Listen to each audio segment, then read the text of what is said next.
Listen to the interview and do the task. In our studio today we are welcoming an English literary critic, Benjamin Osborn, who has just finished his new book devoted to Arthur Conan Doyle, a famous British writer. Mr. Osborn, let's start with a bit of history. Please tell us about Conan Doyle's life. Arthur Conan Doyle was born in Edinburgh, the capital of Scotland. His father was an artist and an architect by profession, but he worked as a clerk in an office and died fairly young. The family had a lot of financial problems after his death. How did Arthur happen to become an author? Well, his mother was a very good storyteller. I think that was the beginning. Then he read a lot during his school years, and he often told his friends long and interesting stories, getting sweets and cakes for that. Did he get any special university education in literature?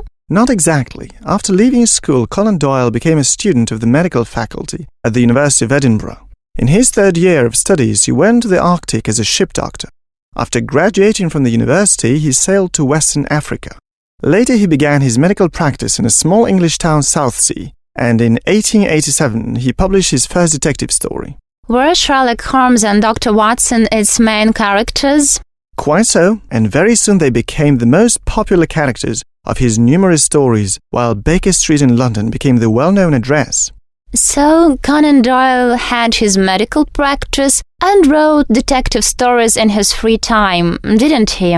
At the beginning of his career he did, but then in 1891 he gave up his medical work and devoted all his time to his literary activity. He also traveled much. He visited Europe, the USA and Egypt.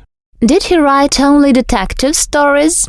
Besides detective stories, Conan Doyle wrote historical novels and two fantastic stories, The Lost World and The Poisoned Belt. They were quite successful. It's a known fact that Conan Doyle was so tired of Sherlock Holmes that he decided to kill him in one of the stories. And indeed, the famous detective was killed during his struggle with Professor Moriarty in the story Holmes' Last Case. How did it happen that he appeared again in Conan Doyle's books?